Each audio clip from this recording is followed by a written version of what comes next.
नमस्कार दोस्तों, कैसे हैं आप लोग। हमारे YouTube चैनल श्री जीवन मंथन में आपका हार्दिक स्वागत है। अगहन मास यानी मार्गशीर्ष के पहले बृहस्पतिवार को करें मां लक्ष्मी की स्थापना, पूजा और व्रत। इस दिन मां लक्ष्मी की स्थापना और पूजा की परंपरा है। मान्यता है कि तुलसी और लक्ष्मी जी की पूजा पूरे अगहन मास में या फिर माह के गुरुवार को एक साथ करने और अन्न दान करने से लक्ष्मी खुश होती हैं और उनके आगमन के बाद उनका स्थायित्व बना रहता है। अगहन के हर बृहस्पतिवार को लक्ष्मी की पूजा की जाती है। इसके संदर्भ में सनातन धर्म में भी उल्लेख किया गया है।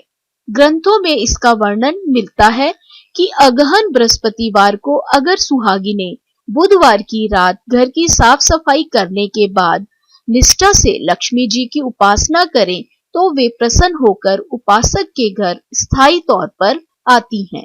अगहन मास में बृहस्पतिवार को लक्ष्मी जी की व्रत पूजा से सुख संपत्ति और ऐश्वर्य प्राप्ति के साथ मन की इच्छा भी पूरी होती है।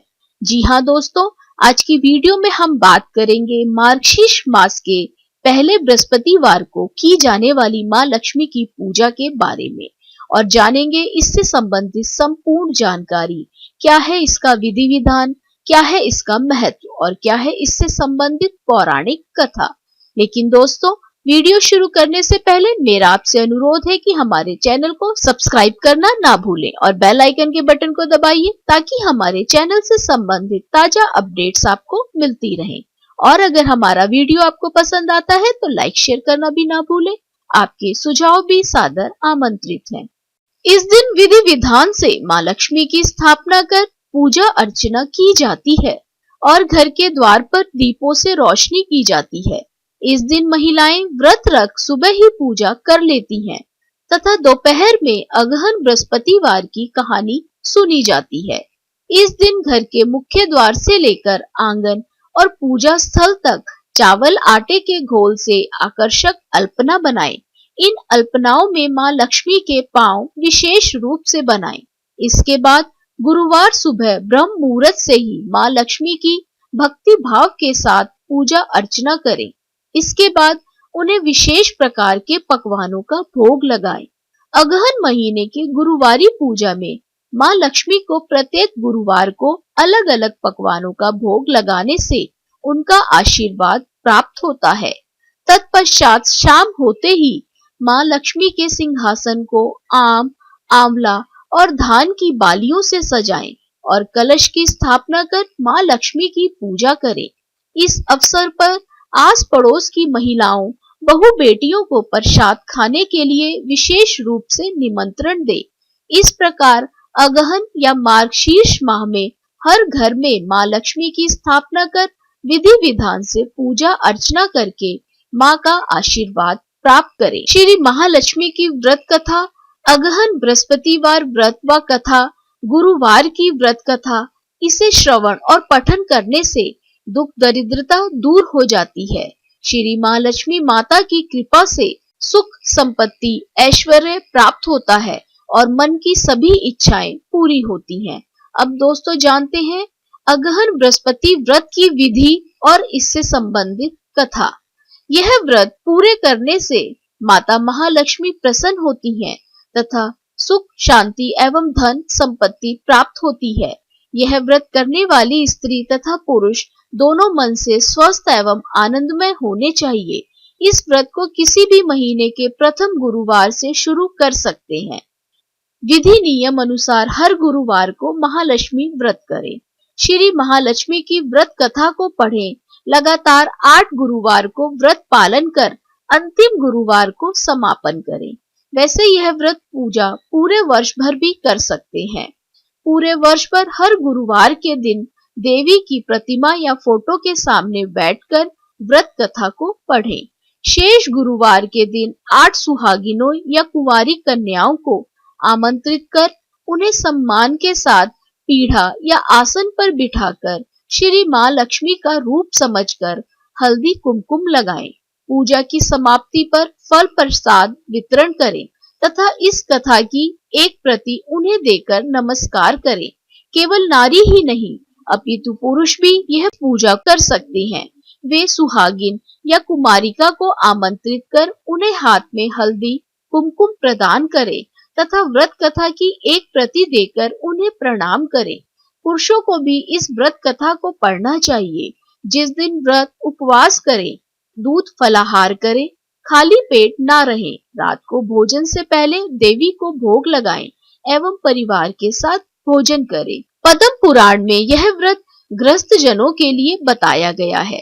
इस पूजा को पति पत्नी मिलकर भी कर सकते हैं। अगर किसी कारण पूजा में बाधा आए तो औरों से पूजा करवा लेनी चाहिए, पर खुद उपवास अवश्य करें। उस गुरुवार को गिनती में ना लें। अगर किसी दूसरी पूजा का उपवास गुरुवार को आए तो भी यह पूजा की जा सकती है। दिन या रात में भी पूजा की जा सकती है। दिन में उपवास करें तथा रात में पूजा के बाद भोजन कर लें। इस व्रत कथा को सुनने के लिए अपने आस पड़ोस के लोगों को, रिश्तेदारों को तथा घर के लोगों को बुलाएं। व्रत कथा को पढ़ते समय शांति तथा एकाग्रता बरतें। अगहन के पहले बृहस्पतिवार को व्रत शुरू करें तथा अंतिम गुरुवार को उसका समापन करें। अगर माह में 5 गुरुवार आए तो 5 गुरुवार को पूजा करें। इस पूजा को करने के लिए किसी ब्राह्मण पुरोहित की आवश्यकता नहीं है। हर कोई अपनी भक्ति से पूजा कर सकता है। एक दिन पूर्व ही घर को गोबर से लीप लें या फिर गीले कपड़े से पोंछ लें। इसके बाद एक ऊंचे पीढ़े या चौकी पर या छोटे मेज पर बीच में थोड़े गेहूं या चावल रखकर एक साफ सुथरे तांबे या पीतल के लोटे को पानी से भरकर चावल या गेहूं पर रखें। पानी में सुपारी, कुछ पैसे और दूर्वा डालें। ऊपर से लोटे में चारों तरफ 5 तरह के पेड़ के 5 या 7 पत्ते डालकर बीचों बीच एक नारियल रखें। उस नारियल पर देवी का फोटो बांध या चिपका कर रख लें और लोटे पर हल्दी कुमकुम लगाएं और साथ ही उस लोटे के गले में लोटे के हिसाब से लहंगा बांध दें और नारियल के ऊपर एक छोटी चुनरी भी चढ़ा दें। साथ ही देवी की प्रतिमा या फोटो को पूर्व दिशा में मुंह करके या उत्तर दिशा में मुंह करके स्थापना करनी चाहिए। इस व्रत कथा की पुस्तक में जो फोटो है उसे भी सामने रखा जा सकता है।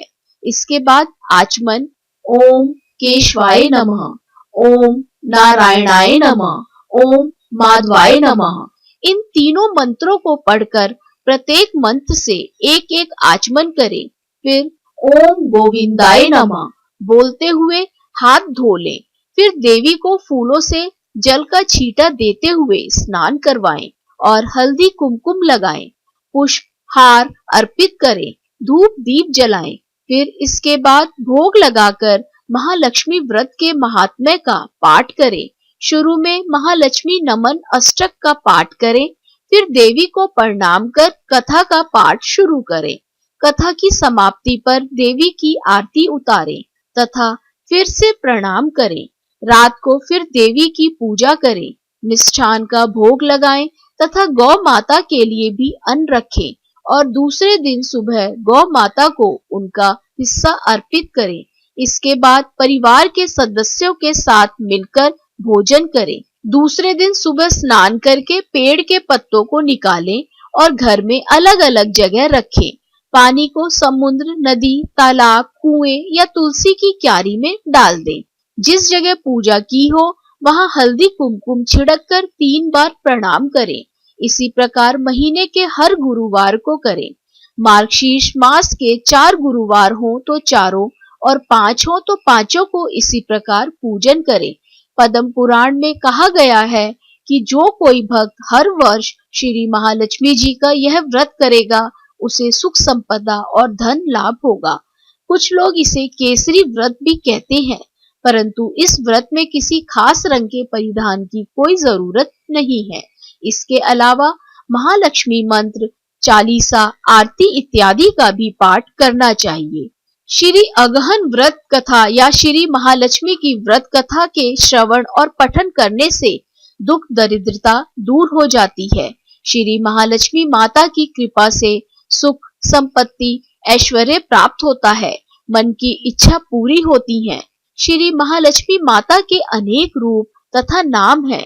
भूतल में छाया, शक्ति, तृष्णा, शांति, जाति, लज्जा, श्रद्धा, कांति, वृत्ति, स्मृति, दया, तुष्टि, माता, अधिष्ठात्री एवं लक्ष्मी के रूप में स्थित हैं। उन्हें प्रणाम करते हैं। कैलाश पर्वत पर पार्वती, क्षीर सागर में सिंधु कन्या, स्वर्गलोक में महालक्ष्मी, भूलोक में लक्ष्मी, ब्रह्मलोक में सावित्री, ग्वालों में राधिका, वृंदावन में रासेश्वरी, चंदन वन में चंद्रा, चंपक वन में गिरिजा, पद्म वन में पद्मा, मालती वन में मालती, कुंदन वन में कुंददंती, केतकी वन में सुशीला, कंदम वन में कंदममाला, राजप्रसाद में राजलक्ष्मी और घर घर में गृहलक्ष्मी इन विभिन्न नामों से पहचानी जाती हैं। इस तरह सर्वथा चारों ओर सर्वभूत में सुपरिचित माता श्री महालक्ष्मी की यह कथा है। अब हम इसका श्रवण करेंगे। भारतवर्ष के सौराष्ट्र देश में द्वापर युग की यह कहानी हुई है। सौराष्ट्र में उस समय भद्रश्रवा नाम के राजा थे। वे बड़े पराक्रमी राजा थे। 4 वेद, 6 शास्त्र, 18 पुराणों का उन्हें ज्ञान था। उनकी रानी का नाम सुरत चंद्रिका था। रानी दिखने में सुंदर और सुलक्षणा थी तथा पतिव्रता थी। उन दोनों को 7 पुत्र तथा उसके बाद एक कन्या का वरदान मिला। कन्या का नाम श्यामबाला था। एक बार महालक्ष्मी जी के मन में आया कि जाकर उस राजा के राजप्रसाद में रहें। इससे राजा को दुगनी धन दौलत की प्राप्ति होगी और वह इस धन दौलत से अपनी प्रजा को और सुख दे पाएगा। गरीब के घर अगर रहे और उसे धन दौलत प्राप्त हो तो वह स्वार्थी की तरह केवल अपने ऊपर ही खर्च करेगा। यह सोचकर श्री महालक्ष्मी जी ने बूढ़ी ब्राह्मण स्त्री का रूप धारण किया। हाथ में लाठी लिए लाठी के सहारे रानी के द्वार तक पहुंची। यद्यपि उन्होंने बूढ़ी औरत का रूप धारण किया था, पर उनके चेहरे पर देवी का तेज था।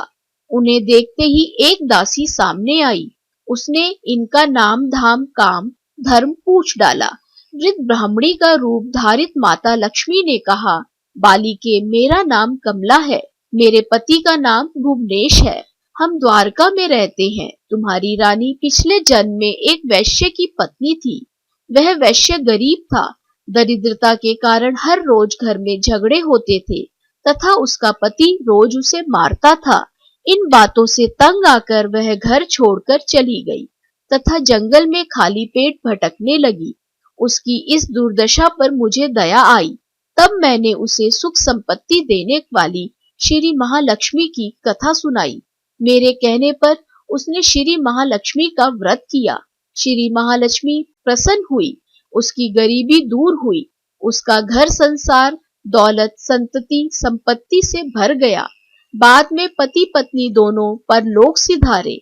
लक्ष्मी व्रत करने के कारण वे लक्ष्मी लोक में रहे। उन्होंने जितने साल महालक्ष्मी का व्रत किया उतने हजारों साल उन्हें सुख भोग मिला। इस जन्म में उसका जन्म राजघराने में हुआ है, परंतु वह श्री महालक्ष्मी का व्रत करना भूल गई है। उसे यह याद दिलाने में यहाँ आई हूँ।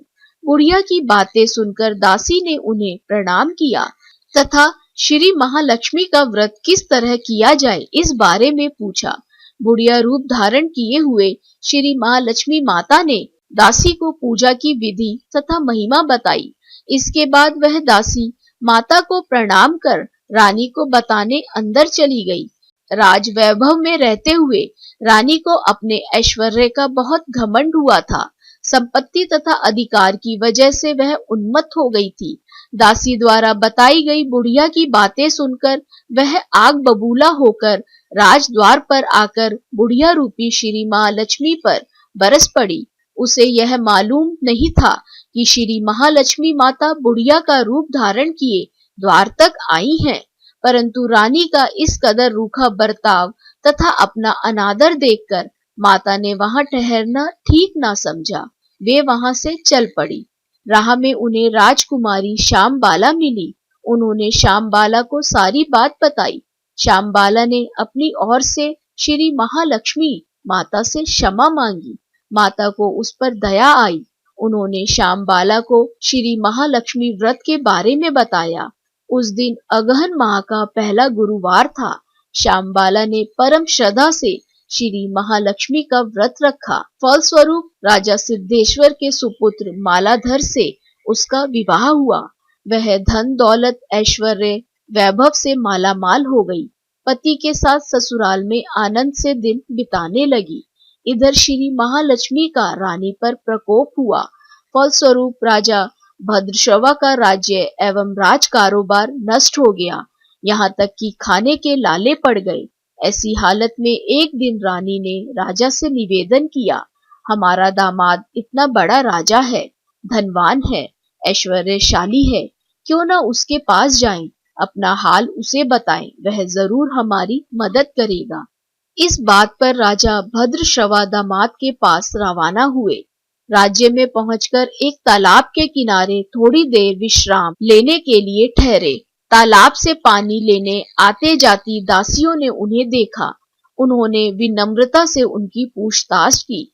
जब उन्हें यह मालूम हुआ कि वे रानी श्यामबाला के पिता हैं, तो दौड़ते हुए जाकर उन्होंने रानी को सारी बात बताई।